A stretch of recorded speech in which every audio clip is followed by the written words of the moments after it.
Atik Daniel Susanto, Yohana Sukarni, Nanggi saperlu wilujungan kangge ngintun donya para leluhuripun warga agung stasi Santo Paulus Sarawak mriki. Yen dipun pintun donya kanthi wilujungan ing panuwun, nggih mugi-mugi mok pilih para leluhur wau tansih angklampe gesang wonten ing panti pasucen.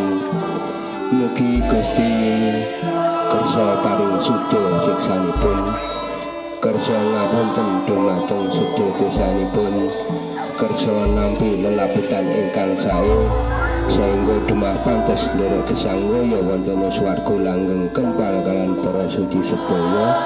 Nggih asal tambah donga pangapunipun sedherek kawula sepuh mewah anem sedaya. Tumembok pinah menika wekdal para lur wau sampun lampahi gesang wonten ing swarga langgeng. Nggih dipun suwun salapipun nyaten rahayu kalujungan dhumateng keluarga agung stasi Santo Paulus Sarawak mriki. Nggih wilujungan wit ing dinten menika terus laminipun.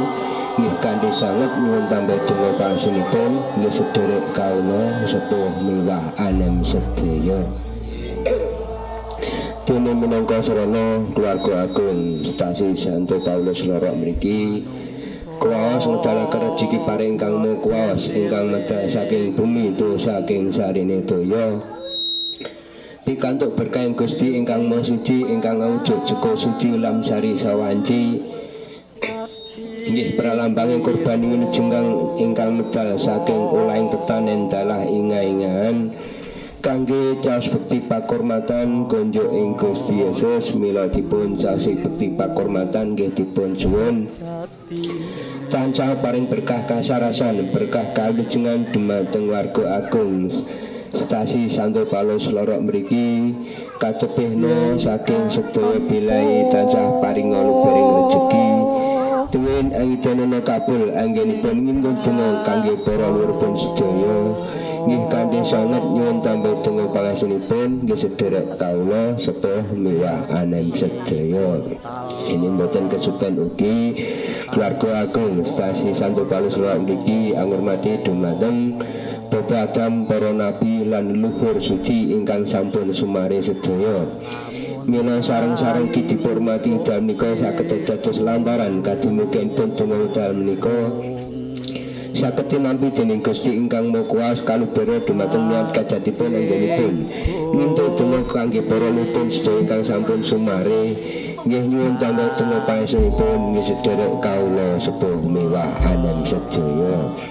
Kene saatramati angurmati dumateng malaikat pamulungipun para luhur warga agung stasi Santo Paulus Sarawak mriki dalah para santo lan santa ingkang dados pengayomanipun.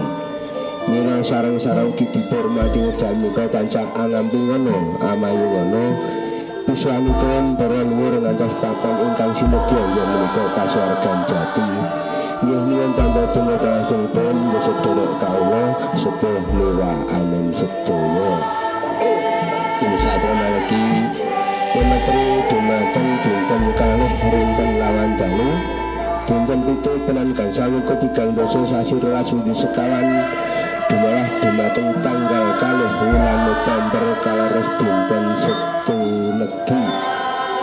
Mila dinten menika dipepetri sampun katetaken dening pasaman suci wekdal ingkang murunggan kangge umat Katolik kangge mimpun menurutipun sedaya ingkang sampun sumare. Nggih nyuwun tambah donga panjenenganipun nggih sedherek kawula sepuh mewah anem sedaya. Dene sedaya panjenengan kajutaken wonten ing pralambang ragitan apem sawanci ing panuwun. Mugi-mugi sedaya disambung para luhur dipun apunten dening Gusti dening lapitan ingkang sae dipun tampi saged dados tampil sangu anggenipun kadipakan swarga lan enggal pinanggih. Yen nyuwun tambah donga panjenenganipun nggih sedherek kawula sepuh mewah anem sedaya. Dene wonten dipun rakitan juga golong cacah pitu sawanci nggih kepanuwun kanthi manunggaling donga Mugi-mugi pisuwanipun para luhur tumuju dhumateng kasargan jati pikantuk pitulungan saking Gusti ingkang Maha Kuwaos. Dene kangge warga agung stasi Santo Paulus Lorok mriki sageta gemelangan kakipun. Manunggala niatipun gesang guyub rukun tebihna saking sedaya pasulayan kantune gesang ras pasederek ingkang sejatos nggih nyuwun tambah donga panjenenganipun nggih sederek kawula sepuh miwah anem sedaya. Jeneng wontenipun rakitan sekartolan wangi sak wanci nggih kanthi kapitadosan ingkang kita rengkuh pun pangajeng-ajeng kang badhe kita gayuh. Saketo gesang tata tentem rahayu lijeng ingkang alambaran katresnan ingkang sejatos mugi pikantuk bekayang Tritunggal Maha Suci nggih nyuwun tambah donga panjenenganipun nggih sederek kawula sepuh miwah anem sedaya. Dene wontenipun rakitan jenang palang saha jenang sengkala sakwanci kangge alang-alangi sedaya beka kala godha rencana nggih beka kalanipun warga agung stasi Santo Paulus Lorok mriki ingkang sampun duwawah lebur manunggal nambahna daya kegiatan ingkang dereng dumawah tinelaten Gusti Allah kantuna manggih rawujeng slamet lut ing dinten katur slaminipun nggih nyuwun tambah donga panjenenganipun nggih sederek kawula sepuh miwah anem sedaya.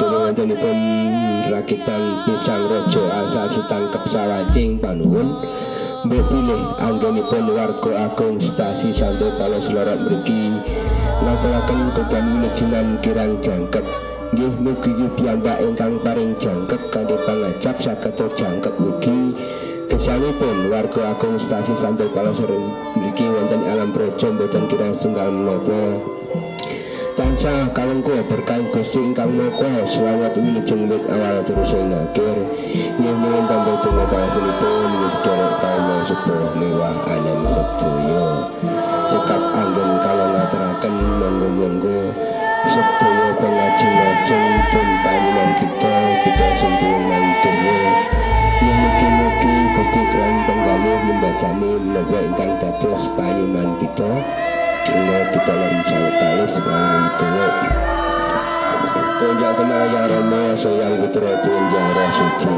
Amin Kanjeng Rama ing swarga mugi asma dalem kaluhurna kraton dalem kawiyarna ing donya nggih kalampahana kanca dalem kados ing swarga abdi dalem sami nyadong paring dalem rejeki sak menika sekadang lepat nyuwun pangapunten dalem dene kawula ngapunten dhateng sesami abdi dalem lepat saking panggoda saha lebihna saking piawon duh Gusti ingkang Maha Sae saking melabutan dalem Kanjeng Gusti Yesus Kristus kawula kathah pengajeng-ajeng kadhe nampi saking panjenengan dalem kamulyan langgeng den sedasa nugraha ingkang kawula pecahaken kangge wilujengan menika anggen kalong antu-antu kanthi pitados awit panjenengan dalem Allah ingkang Maha Kuwasa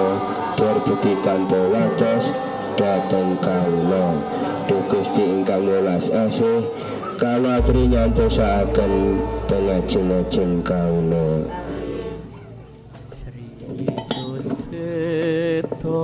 katambahan sembayangan kangge sukma-sukma ing latu pangresikan duh Gusti Pangeran kawula ingkang Maha Adil Maha Sae sumangga kawula aturi mriksani para sukma-sukma ingkang saweg nandhang sangsara wonten ing latu pangresikan pisambatipun para sukma wau mugi sampeyan dalem pidhangetaken oh Gusti kawula ngertos bilih sengsaranipun wau langkung dening sanget wewah-wewah kepinginipun ingkang sowan ing pangayunan dalem saklangkung ajreng mila sedaya sami tansah ngasih-ngasih nyuwun dhuwur duh Gusti ingkang Maha Sae kawula aturi ngeti dhateng gesangipun tetiang wau nalika taksih wonten ing donya sedaya sami ngabdi ing sampeyan dalem kanthi setya pun tresnaning manah sekadang lepatipun sampun sampeyan dalem apunten namung paukumanipun ingkang kedah katelasaken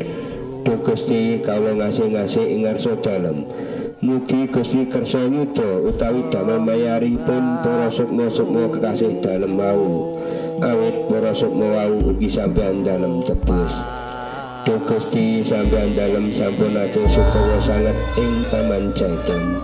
Mila samenika wonten kersa dalem mitunani para sukma-sukma ingkang sami sangsara wonten ing latu panggresikan. Amin. Mugi linuro Allah yang Rama Sang Putra Tuhan Yang Suci. Winuju asma dalam sini Sodai Maria Tuhan Santo Yusuf. Duh Gusti ingkang Maha Asih ngamelas kala tansah ngasih kala sampeyan turun berkah kangge korban wilujengan menika inggih muruh dados tambahan kegiatan kangge para sedherek kala ingkang sami dahar seberkah lagi para ibu-ibu tuwun sedaya ingkang sami kerja kelayaran nyawisaken sedaya korban wilujengan ingkang sampun rumakit dados enggang pranatan dening raos kangge berkaipun kula nyuwun tulungan dhumateng Rama Jawa.